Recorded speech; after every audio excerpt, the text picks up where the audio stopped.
Hey guys, welcome back to my channel. It's Kat. So, long time no see, or long time no upload.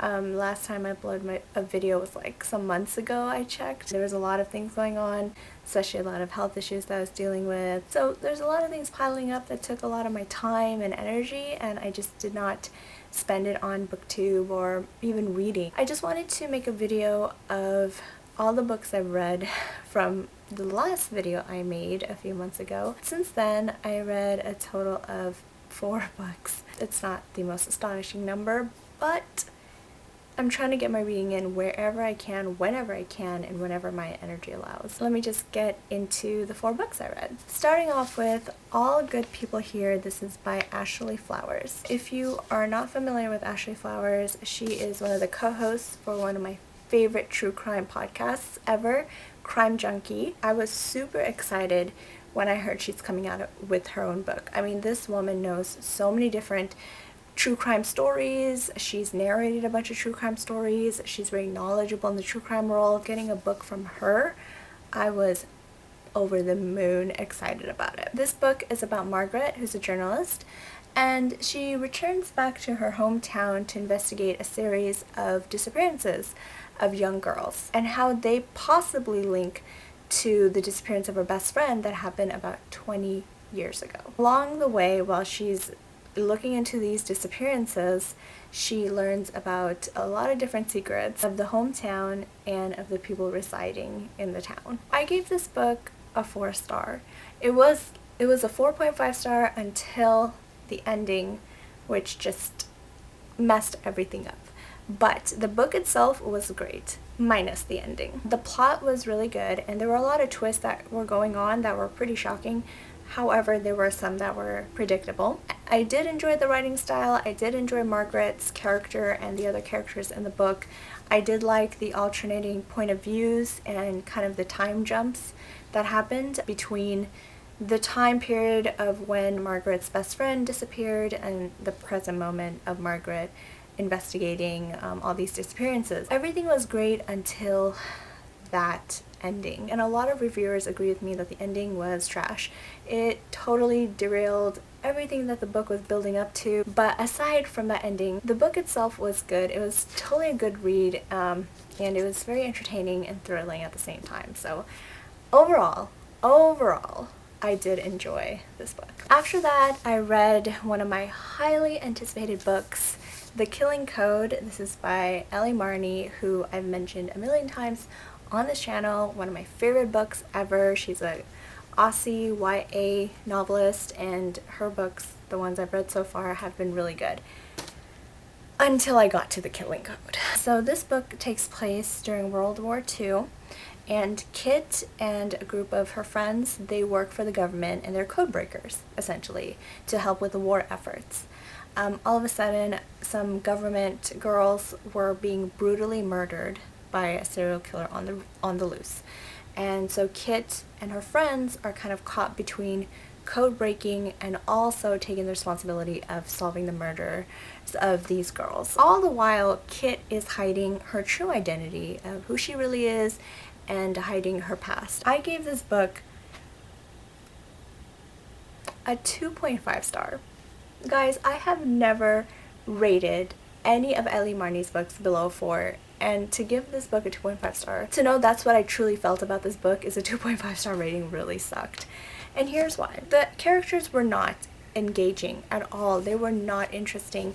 There was nothing about them that stood up. It was so boring. I mean, I don't even like historical books to begin with. So reading a book that was set in a historical time period, and then also with characters that are just so slow-paced and boring, and a plot line that's not interesting at all, it just was not the book for me. It really sucked because these girls, they're so intelligent because they're code breakers, right?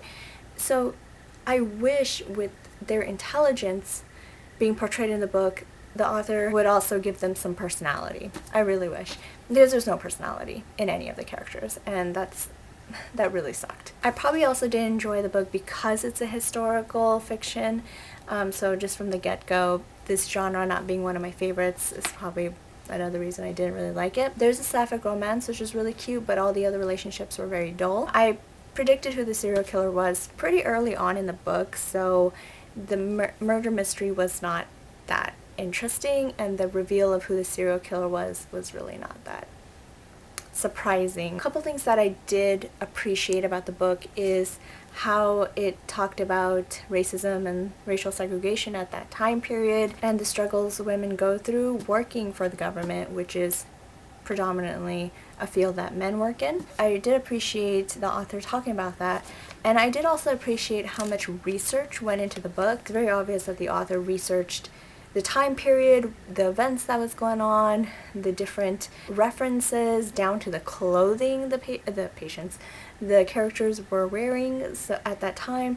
So it's very obvious that the author put in a lot of effort into researching it and making it as authentic as possible. But aside from that, guys, I am so sad that I did not really enjoy this L.A. Marney book. It just solidifies that historical fictions are not for me, even if it's by my favorite author. Unfortunately, I had to give this a 2.5. Sad. After that, I read a very well-known book, Verity by Colleen Hoover. I didn't know how to feel about reading another Colleen Hoover book because after reading It Ends With Us, I just felt some sort of way. It kind of traumatized me. So I was like, I don't know if I should pick up another book of hers, but I heard this book was more of like a mystery and a thriller type, and I was like, okay, I can vibe with that. And I'm really glad I picked this book up. So I gave it a 5.0 star. The book is about Lowen, who is an author, and she gets approached by Jeremy, who is the husband of another very well-known author named Verity. Verity unfortunately got into a car accident and she's unable to finish the rest of the books in a series she's writing. So Lowen is commissioned to finish the series for her. Jeremy basically allows Lowen to come into her house and live there for a little bit and to read all of Verity's manuscripts and notes, to research about the book, and to finish the book series as well. While Verity is looking through the manuscripts, she comes upon Verity's autobiography and reads some very horrific and dark truths and other crazy secrets. Lowen is then caught between keeping her mouth shut and finishing the rest of the books in the series for Verity, or revealing the secrets to Jeremy, who does not know any of this. So this book was really good. You're on your toes the whole time. Not a single dull moment. Honestly, guys, not a single dull moment from the very first sentence of the first chapter of the book. It's action-packed. It's like a roller coaster ride. So many peak moments. The characters are intense, and they're also morally gray. You don't really know who you're rooting for at the end because of their intentions. They're not very crystal clear. It was also very unpredictable. There are a lot of moments I did not see coming at all, especially when reading Verity's autobiography. It was really insane. There were also some creepy, I'm not gonna lie, scary moments in this book that it freaked me out. It freaked me out. I could only read this book during the daytime because there were some moments that did give me the chills. This book was definitely different than the first Colleen Hoover book I read. It Ends With Us. Definitely on the other end of the spectrum, but still very intense writing and great plot devices. It did have some comical moments as well, so I gave it a more lighthearted feel when reading such an intense book. I do want to give a warning. There were a lot of sex scenes and some graphic scenes, so I just want to give a warning about that. So if you're gonna go into it, just know that there were some pretty graphic scenes that I don't want to talk about or spoil, but just a heads up. I'm sure there's trigger warnings on Goodreads or something.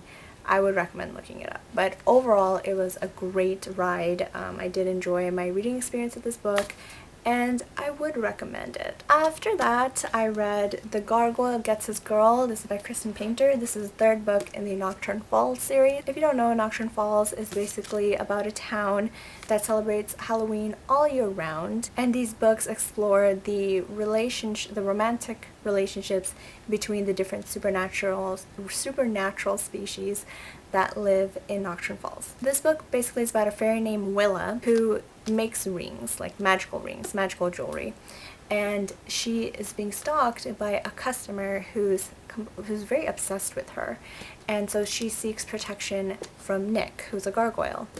And there's this ancient feud between fairies and gargoyles, and Nick knows about this ancient history between the two species, but Willa doesn't really know. Nick and Willa do eventually develop feelings for each other, but will they let their ancient rivalry get in the way? The book was very simple, very entertaining. I did enjoy the plot line overall. It was actually pretty interesting. And I did enjoy the characters. However, again, the romance was really fast. I think this is pretty normal for the series of books. That's the only thing that I don't enjoy, is how fast the characters fall in love with each other. Aside from that, everything else with the book was pretty good. It was very standard, just a lighthearted, enjoyable read. So nothing too intense, nothing too crazy, but just very simple. So I gave it a 3.0 star. Alrighty guys, that's all I have for today. Thank you guys for tuning in and watching this video that I have uploaded months later. Hopefully I get to more reading, and hopefully I get to more uploading. We'll see. Hopefully no more health problems in the future. But I am wishing you guys a wonderful start to the new year. I know we're already in March, so this is well past that, but hopefully you guys are having a wonderful start to the new year, and happy reading. So I'll see you next time. Take care. Bye.